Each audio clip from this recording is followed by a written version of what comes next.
बहुत समय पहले की बात है। शहर लखनऊ में दिवाकर नाम का एक ठग रहता था। बचपन से ही वो चोरों और ठगों के गिरोहों के बीच रहा था, इसलिए उसे भी यह बुरी आदत लग गई थी। वो लोगों को बेवकूफ़ बनाकर ठगी किया करता था। जिसे अपना शिकार वो बना लेता, उसे वो कंगाल करके ही छोड़ता था। धीरे धीरे वो इतना मशहूर हो गया कि शहर की पुलिस उसकी तलाश में जुट गई। काफ़ी मशक्क़त के बाद एक दिन वो पकड़ा गया। उस पर मुकदमा चला और उसे 5 साल की सज़ा हो गई। 5 साल बीतने के बाद जब वो रिहा हुआ तो वो सीधा अपने घर की ओर आ गया। वैसे तो ये शहर से दूर वीरानियों और पहाड़ियों के दरमियान बनी एक गुफा थी, मगर ये गुफा ही उसका घर था, क्योंकि वो लूट का माल सबकी नज़र से बचाकर इसी जगह पर रखता था। इस जगह का पता उसके सिवा सिर्फ उसके एक साथी बंसी को था। जब वो जेल से रिहा होकर अपनी जगह पर पहुंचा तो उसे वहां पर बंसी मिला। बंसी उसे देखकर बहुत खुश हुआ। उसने उसका स्वागत किया। वो अपने साथी दिवाकर को पाकर काफ़ी खुश था। उसने दिवाकर को खाना पीना खिलाया और फिर आराम से बिठाया। दिवाकर ने उस गुफा में चारों ओर नज़र दौड़ाई। लूट का माल बहुत कम हो गया था। उसने बंसी से कहा, क्या बात है, ये लूट का माल इतना कम कैसे हो गया? इस पर बंसी कहने लगा, आपके ना होने पर मैंने किसी से भी ठगी नहीं की, मुझे हिम्मत ही नहीं पड़ी। इसलिए जो भी माल हम लोगों ने जमा किया था वो धीरे धीरे करके बहुत कम हो गया। अब आप आ गए हैं तो अब हम लोग कुछ ना कुछ करके कमा ही लेंगे। इस पर दिवाकर कहने लगा, कोई बात नहीं, चलो चलते हैं, किसी को ठग के आते हैं। उसकी बात पर बंसी चौंक पड़ा। कहने लगा, मैंने सोचा था कि जब आप आएंगे तो हम लोग वापस से ठगी करने लगेंगे, मगर इतनी जल्दी? आज ही तो तुम आए हो और अभी तुम किसी को ठगना चाहते हो?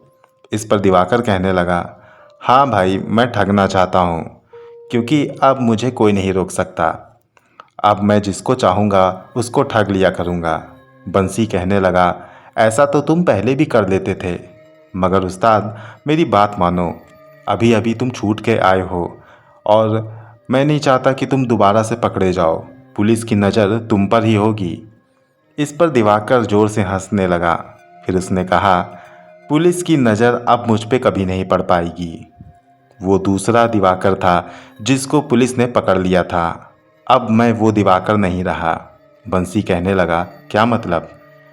इस पर दिवाकर ने बंसी से कहा, सुन बंसी, पहले हम लोग ठगी किया करते थे तो हम लोगों को डर रहता था कि कोई हमें पकड़ ना ले, मगर अब ऐसा कुछ नहीं होगा। अब हम जिसे ठगेंगे वो खुद हमारे कदमों में ढेर सारी दौलत लाकर रख देगा और हमें भागना भी नहीं पड़ेगा। बंसी ने हैरत से पूछा, मगर ऐसा कैसे? दिवाकर कहने लगा, बेटा, मुझे जेल हुई तो जेल के अंदर मुझे तकलीफ़ तो बहुत हुई, मगर वहीं पर मेरी मुलाकात एक बहुत ही बुजुर्ग इंसान से हुई। वो लगभग 80 या 90 साल का रहा होगा। उसे उम्र कैद की सज़ा हुई थी। उसने ढेर सारे मर्डर किए थे और वो ठगी भी करता था। मेरी उससे अच्छी जान पहचान हो गई थी और उसने मुझे ठगी करने की एक ऐसी विद्या बताई है जिससे न पुलिस का डर रहेगा और न किसी और का। बंसी कहने लगा, मगर वो किस तरीके की चीज़ बताई है? इस पर दिवाकर ने कहा, वो चीज़ मैं तुम्हें करके बताना चाहता हूँ। जब तुम देखोगे तो तुम्हें भी अपनी आंखों पर यकीन नहीं होगा। चलो मेरे साथ। इतना कहकर वो अपनी जगह से बाहर निकला। बंसी भी उसके साथ हो लिया। वो लोग दोपहर को टहलते हुए अपने शिकार की तलाश करने लगे। वो टहलते हुए बाजार की ओर आ गए। वहाँ पर दिवाकर ने एक बहुत ही बढ़िया होटल देखा। होटल के अंदर जाकर दिवाकर ने ढेर सारी खाने की चीज़ें ऑर्डर करीं। बंसी से भी कहा कि उसे जो कुछ भी खाना है वो ऑर्डर कर दे। दोनों लोगों ने अपनी पसंद की चीज़ें ऑर्डर करीं। कुछ ही देर में उनके सामने उनके मनपसंद चीज़ें थीं। वो दोनों उन चीज़ों को खाने लगे। पेट भर खाने के बाद दिवाकर ने बंसी से कहा, अब आओ, मैं तुम्हें कमाल दिखाता हूँ। ये कहकर दिवाकर अपनी कुर्सी से उठा और जाकर होटल के मालिक के पास खड़ा हो गया। कहने लगा, भाई साहब कितने पैसे हुए? होटल के मालिक ने सारी चीज़ों के दाम जोड़कर उनसे कहा, तुम्हें 100 रुपये देने होंगे। ये सुनकर दिवाकर ने अपनी पैंट की जेब से एक कागज़ का टुकड़ा निकाला और उसे होटल के मालिक को थमा दिया। होटल के मालिक ने गौर से कागज़ के टुकड़े को देखा और उसे चुपचाप अपनी दराज में रख लिया। उसी दराज में से उसने कुछ और नोटें निकाली और वापस दिवाकर को थमा दी। दिवाकर ने वो नोटें अपने पास रख लीं और होटल से बाहर आ गया। ये सब देखकर बंसी बड़ा हैरान हुआ। उसने दिवाकर से कहा, उस्ताद ये सब क्या माजरा है? इस पर दिवाकर कहने लगा, यही वो कमाल है जो उस बुजुर्ग ने मुझे सिखाया है। ये एक ऐसी विद्या है जिसमें कुछ देर के लिए सामने वाले के दिमाग को भ्रमित किया जाता है और फिर हम उससे मनचाहा काम करवा सकते हैं। और मैं तुम्हें और कमाल दिखाता हूँ। ये कहकर वो एक पान की गुमटी के पास चला गया। कहने लगा, भाई साहब एक बढ़िया सा पान लगाइए, एक नहीं 2 लगा दीजिए। पान वाले ने झटपट 2 पान तैयार कर दिए। उन लोगों ने पान खाया और पूछा, कितना पैसा हुआ? पान वाला बोला, साहब 4 रुपये। इस पर दिवाकर ने अपने पैंट की जेब से एक पत्थर का टुकड़ा निकाला और पान वाले को दे दिया। पान वाले ने पत्थर के टुकड़े को देखा और उसे अपने पास रख लिया और अपनी जेब से कुछ रुपए के सिक्के निकालकर दिवाकर को वापस कर दिए। दिवाकर वो पैसे लेकर वापस आ गया। ये सब देखकर बंसी काफ़ी हैरान था। वो कहने लगा, उस्ताद ये विद्या मुझे भी सिखाइए। दिवाकर हंस पड़ा। कहने लगा, सिखा दूंगा, पहले चलो अपने खाने पीने का इंतज़ाम कर लें। और फिर दोनों लोग टहलते हुए शहर से कुछ दूरी पर बने हुए एक बस्ती में चले गए। वहाँ पर वो अपने शिकार को तलाशने लगे। वहाँ पर उन्होंने देखा कि एक आदमी बैठा सब्जियाँ बेच रहा था। दिवाकर उसके पास गया और अच्छी अच्छी सब्जियाँ छाँट कर ढेर सारी सब्जियाँ उसने तौलवा लीं और फिर उससे दाम पूछा। उसने भी सब्जियों के दाम बताए तो दिवाकर ने अपनी जेब से कागज़ का टुकड़ा निकाल कर दिया और सब्जियां वापस लेकर अपने घर आ गया। अब ये सब देखकर बंसी भी बहुत खुश था। कहने लगा, अब तो हमें किसी भी सामान की ज़रूरत नहीं पड़ेगी। हम तो ऐसे ही लोगों को बेवकूफ़ बनाकर अपने ज़रूरत की चीज़ें ले लिया करेंगे। दिवाकर कहने लगा, हाँ अब कल से एक काम करो, कल से हम लोग बड़ी ठगी करेंगे और इस तरह से धीरे धीरे हम लोग ढेर सारा पैसा जमा कर लेंगे। उसके बाद हम लोग इस शहर से बहुत दूर चले जाएंगे, जहाँ पर अपना आलीशान घर बनाएंगे और आराम से रहेंगे। क्यों, कैसा है मेरा इरादा? इस पर बंसी कहने लगा, बहुत नेक इरादा है। चलिए मालिक, कल हम लोग चलेंगे और फिर किसी को ठगेंगे। दूसरे दिन उन दोनों ने साधुओं का चोला पहना और वहाँ से निकलकर अपने शिकार की तलाश करने लगे। वो एक नगर में पहुँचे और वहाँ पर अपने शिकार को तलाशने लगे। कुछ दूरी पर उन्होंने एक घर देखा जहाँ पर बाहर एक औरत झाड़ू लगा रही थी। दिवाकर उस औरत के पास गया और ज़ोर ज़ोर से कहने लगा, किस्मत तुम्हारी बुलंद हो बेटी, बाबा तुम्हारा भला करेगा। कुछ खाने पीने को हो तो दे दो, बाबा की थोड़ी सी मदद करो। इस पर वो औरत कहने लगी, नहीं बाबा, हमारे यहाँ कुछ नहीं है। दिवाकर कहने लगा, सुनो बेटा, अगर कुछ नहीं है तो कुछ भी मत दो, बाबा की दुआ ले लो, बाबा ही तुम्हारा भला करेगा। इस तरह से वो अपनी बातों में उस औरत को थोड़ी देर उलझाया रहा और फिर उसने उस औरत से कहा, तुम्हारे घर में जो भी गहने और दौलत हों सब लेकर आओ। वो औरत किसी रोबोट की तरह अपने घर के अंदर गई और सारे जेवर और दौलत लाकर दिवाकर के कदमों में रख दिए। दिवाकर ने उन सभी चीज़ों को उठाकर अपने पास रख लिया और वहाँ से आगे बढ़ गया। थोड़ी दूर जाकर उसने एक और घर की तलाश की। वहाँ भी उसे एक आदमी मिला और वो उस आदमी से बात करने लगा, छोटे मोटे चमत्कार दिखाएं और फिर उस आदमी ने भी अपने पास जो कुछ था वो दिवाकर को दे दिया। इसी तरह से ठगी करते करते दिवाकर ने कुछ ही दिनों में लाखों रुपए जमा कर दिए थे और वो इससे भी ज़्यादा पैसे इकट्ठा करना चाहता था और इसीलिए वो रोज़ सुबह अपने शिकार की तलाश में निकलता था। ऐसा करते करते उसे काफ़ी दिन गुजर गए और इतने दिनों में इसने ढेर सारी दौलत अपने पास जमा कर ली थी, मगर लालच ने उसे रुकने नहीं दिया। उसके पास जितनी भी दौलत होती जाती, उसका मन करता कि थोड़ी और दौलत इकट्ठा हो जाए और इसी लालच में वो आए दिन अपने नए शिकार की तलाश करता रहता। एक दिन की बात है, वो घूमते घूमते काफ़ी दूर निकल गया, एक ऐसे इलाके में जहाँ पर घर काफ़ी दूर दूर और सुनसान जगह पर बने हुए थे। वो जगह ज़्यादा आबाद नहीं थी। वो इधर उधर तलाश करते हुए अपने शिकार को देखता, जहाँ कोई मिलता उससे जितना हो पाता ले लेता और आगे बढ़ने लगता। ऐसे ही करते करते उसने एक दूर पर बना हुआ घर देखा जिसमें एक बूढ़ी औरत बैठी हुई थी। दिवाकर ने उस बूढ़ी औरत के पास जाकर कहा, अम्मा थोड़ा सा खाना दे दो, हमें बहुत भूख लगी है। अम्मा बाबा तुम्हारा भला करेगा।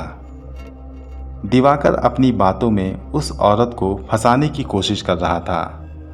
वो औरत उठकर दिवाकर के पास आई, कहने लगी, इस बुढ़िया के पास क्या है जो तुम्हें दे सकता है?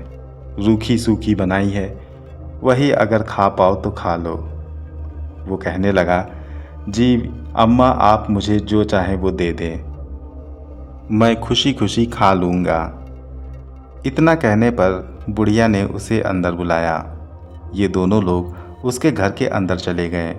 उस बूढ़ी औरत ने एक चटाई बिछाई और उस पर उन दोनों को बिठाया।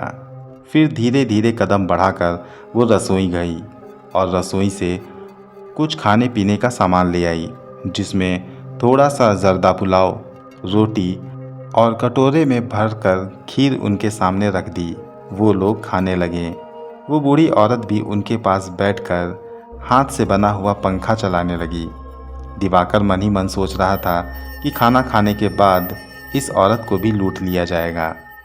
वो खाना खाते जा रहा था और अपनी बातों में उस बूढ़ी औरत को फंसाने की कोशिश भी कर रहा था। वो बूढ़ी औरत भी बड़े भरोसे से उससे बात कर रही थी। काफ़ी देर तक वो लोग बातें करते रहे, मगर इस बीच एक अजीब सा अनुभव दिवाकर को हुआ। उसने देखा कि जो खाना वो खा रहा था वो बहुत ही जल्द ख़त्म नहीं हो रहा था। उसे खाते हुए बहुत देर हो गई थी। वो जल्दी जल्दी से उस खाने को ख़त्म करना चाह रहा था। उसका पेट तो भरता जा रहा था, मगर थाली से खाना बहुत ही धीरे धीरे ख़त्म हो रहा था। उसने सोचा कि शायद ये उसका वहम ही होगा। काफ़ी मशक्क़त के बाद उसने खाना ख़त्म किया और मुंह पोंछकर उस बूढ़ी औरत को अपनी बातों की जाल में फंसाने लगा और फिर उससे कहा, घर में जो कुछ भी है मेरे कदमों में लाकर डाल दो। वो बूढ़ी औरत अपने कमरे में गई। कुछ देर के बाद वो अपने हाथ में छोटा सा संदूक लेकर आई, जिसमें सोने के ढेर सारे जेवर थे, और फिर उसने अपने दूसरे हाथ से एक पोटली निकालकर दिवाकर के हाथों में थमा दी। उसमें ढेर सारे रुपए पैसे थे। दिवाकर ने सोचा, ये गरीब बूढ़ी औरत, इसके पास और कुछ शायद ना हो, इसलिए उसने चुपचाप उन चीज़ों को अपने पास रखा और वहाँ से निकल गया।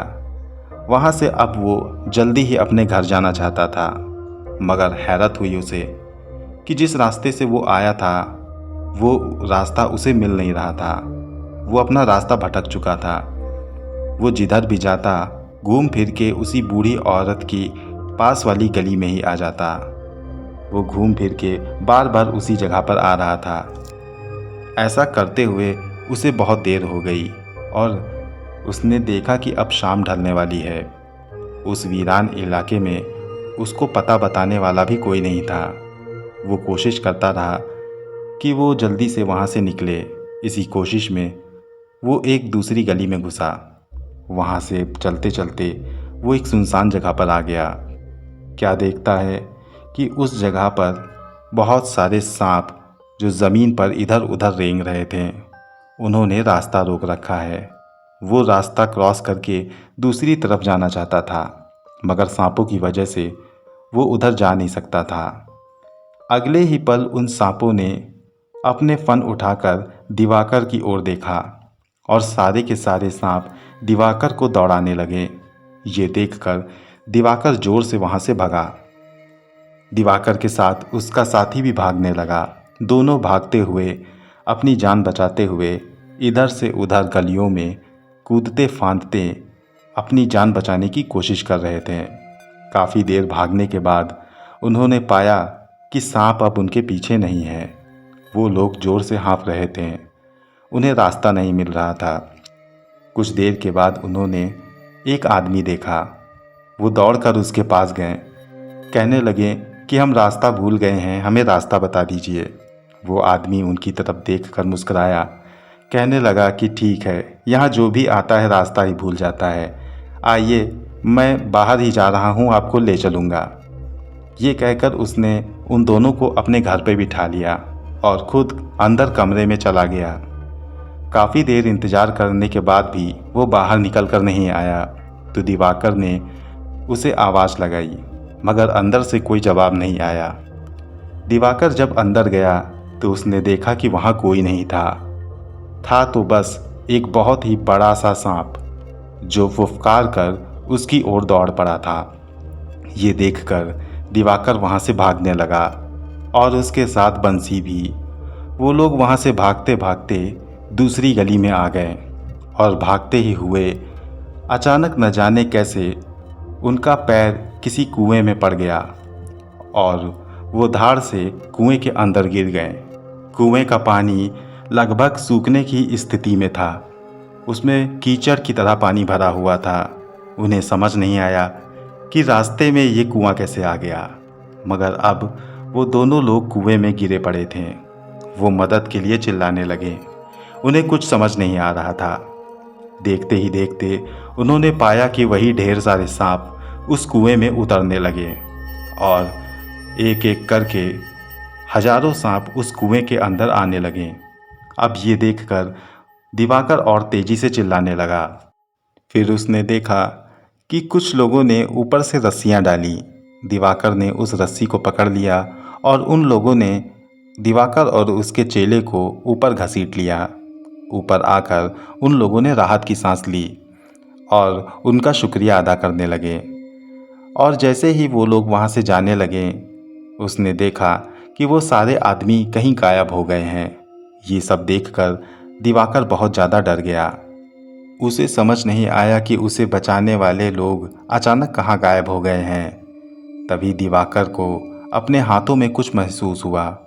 उसने देखा कि उसी पोटली से, जिस पोटली को बूढ़ी औरत ने उसे दिया है, उस पोटली से एक भयंकर काला सांप निकलकर दिवाकर की हाथों में चढ़ गया है।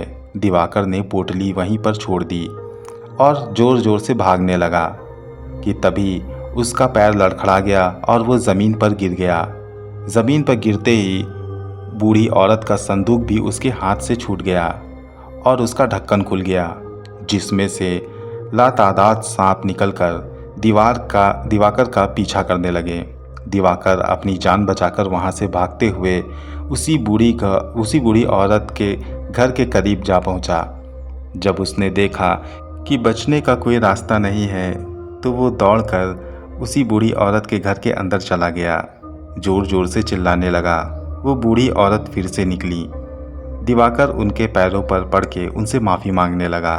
कहने लगा, हो ना हो ये सब आपकी ही करामात है। जब से हम लोग आपके पास बैठे थे तब से ही मैं कुछ अजीब सा अनुभव कर रहा हूँ। इस पर बूढ़ी औरत को उसने सारी दास्तां बयां करी। बूढ़ी औरत ने उससे कहा, मैंने तो कुछ नहीं किया, करने वाला तो ऊपर वाला ही है, मगर सवाल ये है कि तुम्हारे साथ ऐसा हो क्यों रहा है? क्या तुमने किसी का कुछ बिगाड़ा है? उसकी इस बात पर दिवाकर ने अपनी सच्चाई उस बूढ़ी औरत को बयां कर दी। उस बूढ़ी औरत ने दिवाकर से कहा, अगर तुम अपनी जान बचाना चाहते हो तो अपने दिल में अहद कर लो कि जितनों का तुमने माल लूटा है उन्हें तुम उनका माल सूद समेत वापस कर दोगे। दिवाकर कहने लगा, मगर हमने लातादाद लूटें की हैं, लोगों को ठगा है, हमें कैसे याद रहेगा कि किन किन को कितना कितना लौटाना है। इस पर उन बुजुर्ग औरत ने कहा, अगर तुम्हें ये याद नहीं है तो कोई बात नहीं, जितनों का याद है उतनों का वापस कर दो, और बाकियों का अगर नहीं याद है तो उसकी जगह पर ज़रूरतमंद और गरीबों की मदद कर दो, ऊपर वाला तुम्हारे गुनाह माफ़ कर देगा। उसके कहने पर दिवाकर ने अपने दिल में वैसा ही अहद कर लिया, कसम खाई कि वो कभी अब ऐसा नहीं करेगा। फिर क्या था, ऐसा करने के बाद वो उस जगह से उठा। बूढ़ी औरत ने कहा, अब तुम अपने घर जा सकते हो। दिवाकर जैसे ही बूढ़ी औरत के घर से बाहर निकला, उसे सारा रास्ता याद आ गया। वो रास्ते पे चलते हुए अपने घर पहुंच गया। दूसरे दिन से ही उसने लोगों का माल लौटाना शुरू कर दिया। वो खुद सामने जाकर तो नहीं लौटाता था, मगर उनके लूटे हुए माल को उनके घरों के सामने रखाता था और साथ में माफ़ी का एक पत्र भी रख देता था। ऐसे करते हुए उसने जितनों को लूटा था उतनों को उनकी दौलत वापस की, और उसके बाद ज़रूरतमंद लोगों की मदद करने लगा। वो मेहनत भी करने लगा, और ऐसे करते करते 2 साल का समय बीत गया। जब उसने मेहनत शुरू किया तो धीरे धीरे उसकी तरक्की होने लगी और वो एक इज्जतदार इंसान बन गया। एक दिन जब वो उसी बूढ़ी औरत से मिलने आया तो उसे उसके घर पे वीरानियाँ ही मिली। वहाँ पर टूटी फूटी दीवारें ही थीं, न छत थी ना ही कोई दरवाज़ा। दिवाकर को यकीन नहीं आ रहा था कि कुछ ही दिन पहले उसने उस घर में खाना खाया था, उस बूढ़ी औरत से मिला था, मगर अचानक से ये कैसे हो सकता है। उसे कुछ समझ नहीं आ रहा था। उसने वहाँ से गुजरते हुए एक इंसान से पूछा, भाई साहब, यहाँ पर एक बूढ़ी औरत रहती थी, मुझे उनसे मिलना था। इस पर वो बड़ी गौर से दिवाकर को देखने लगा और फिर उस घर की ओर देखते हुए मुस्कुराकर कहने लगा, इस घर की बात कर रहे हो? इस घर में तुम किसी बूढ़ी औरत से मिले थे? दिवाकर ने कहा, हाँ हाँ, मैं इसी घर में मिला था। उस इंसान ने दिवाकर से कहा, जाओ, अब तुम्हें यहाँ पर कोई नहीं मिलेगा। दिवाकर ने हैरत से पूछा, मगर ऐसा क्यों? इस पर उस इंसान ने बताया, यहाँ पर बहुत पहले एक बूढ़ी औरत रहा करती थी। हम लोगों ने अपने बचपन से उन्हें देखा है। वो अकेले ही रहती थी। वो बड़ी नेक दिल थी, लेकिन उतनी ही पुरस्कार भी।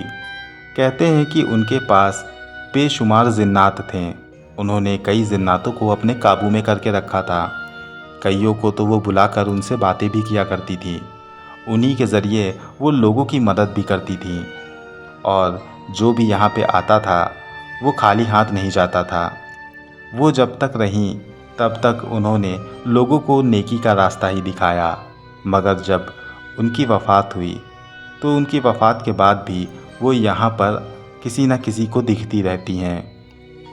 अगर उनकी नज़र में कोई इंसान बुरा है या बुरा काम कर रहा है तो वो उसे ज़रूर दिखती हैं और उसे टोकती हैं, उसे बताती हैं कि उसकी गलती क्या है। ऐसे बेशुमार किस्से आपको मिल जाएंगे। आपकी तरह ही कई लोगों को वो बूढ़ी औरत दिख चुकी हैं। अपनी मौत के कई सालों बाद तक आज भी वो यहाँ पर कभी न कभी किसी से ज़रूर मिलती हैं। अब तुम यहाँ से चले जाओ। इतना कहकर वो इंसान वहाँ से चला गया। दिवाकर ने भी उस घर की ओर देखा और दिल ही दिल में उन बूढ़ी और बुजुर्ग औरत का शुक्रिया अदा किया।